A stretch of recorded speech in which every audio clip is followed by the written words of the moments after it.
903 code, 82 इसमें सीटें हैं और 272 लोगों ने इसमें अपीयरेंस की है, जो मतलब परीक्षा पास की है। इस तरह GIT 939, उसमें 295 लोगों की सीटें हैं, बच्चों की सीटें हैं और 295 लोगों ने इस सीट को, इन रिजल्टों को पास किया है। इस तरह ड्राइंग मास्टर की बात करूं, जो 980 सीटें हैं और 314 लोगों ने इस सीट को जो है पास किया है और 970 व्यक्तियों ने जो उसको मतलब पेपर दिए हैं। तो कुल मिला के 2558 लोग इसमें उत्तीर्ण हो चुके हैं और 5870 व्यक्तियों ने जो इसको मतलब रिजल्ट में अपील हुआ है। तो मेरा कहने का मतलब है कि इन रोजगारों को जो आज बाहर बैठे हैं, शीत में बीमार हो रहे हैं और अपना घर बार छोड़कर, मेरी बेटियां बहनें बहुत सी ऐसी बैठी है, लेकिन सरकार की ऐसी कोई चिंता नहीं है। जो इन बच्चों का जो शोषण किया जा रहा है और इस शीतलहर में जो उनका बहुत ही स्वास्थ्य खराब हो रहा है, मेरा माननीय महोदय से निवेदन है कि इन बच्चों की चिंता करें।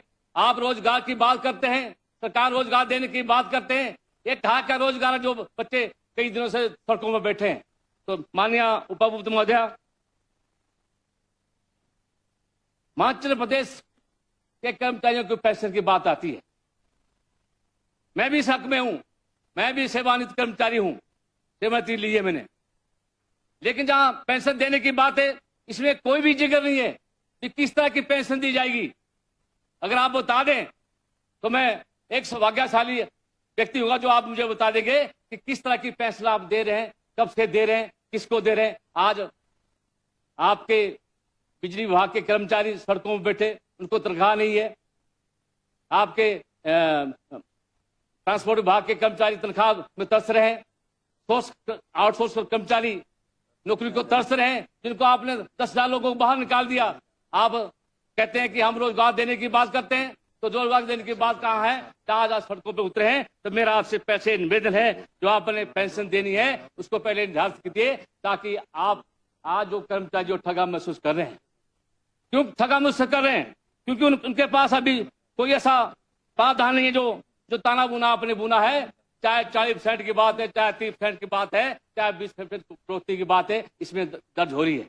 तो मेरा निवेदन है, इन कर्मचारियों को ठगने की बात जो आपने कही है, वो सरकार आपने बनाई है, तो आप 1 साल के बाद आपने कहा था एक पहली बैठक में हम जो है इस निर्णय लेंगे। लेकिन मेरा माननीय महोदय से निवेदन है कि सरकार के माध्यम से इन ठगे हुए कर्मचारियों को कुशलता के साथ जो कार्य करने की क्षमता मिले, ताकि जो आपने पेंशन दी है।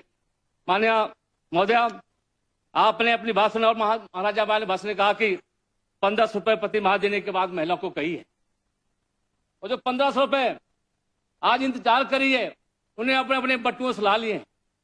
देखिए 1 साल का समय, वो बटुए भी फट चुके हैं, वो पर्स भी फट चुके हैं।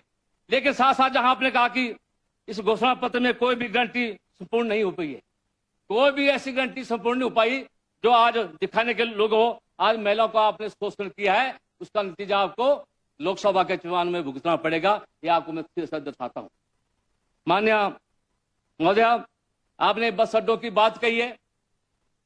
मेरा बस अड्डा रोस्टर का, जो कि 2021 में उसका शिलान्यास हुआ था, लेकिन आज तक उस बस अड्डे का ना तो काम शुरू हुआ, ना तो उसकी कोई ऐसी काम करने की क्षमता हुई है। तो मेरा निवेदन रहेगा, जो आप इसमें अपने भाषण में कहा कि हम बस अड्डों का निर्माण करने जा रहे हैं या किए जा रहा है, लेकिन जो राष्ट्र का बस अड्डा है वो वैसा का वैसा पड़ा, जिस तरह आज से 2021 में पड़ा था। ये मेरा आपसे निवेदन है। जो आपने लोकल रूट हमारे चलते थे, आप कहते हैं कि हमारी सड़कें दुरुस्त हो चुकी है।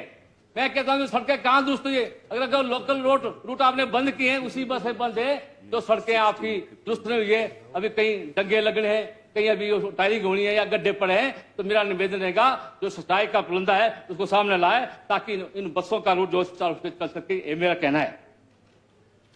सरकार ने बिजली क्षेत्र को बढ़ावा देने की बात कही है, तो अभी भाषण में कि हम बिजली क्षेत्र को बढ़ावा देंगे, लेकिन मैं दाव से कहता हूं, मेरे विधानसभा क्षेत्र में 4 सब डिवीजन है। एक सब डिवीजन मेरा मंडी में पड़ता है, एक गौर में पड़ता है और एक सुंदरगढ़ में पड़ता है या नेचगढ़ में पड़ता है। लेकिन मैं धन्यवाद करता हूं माननीय मुख्यमंत्री पूर्व जयराम ठाकुर का, उन्होंने वो डिवीजन दिया था, लेकिन आते इस सरकार ने उसको बंद कर दिया।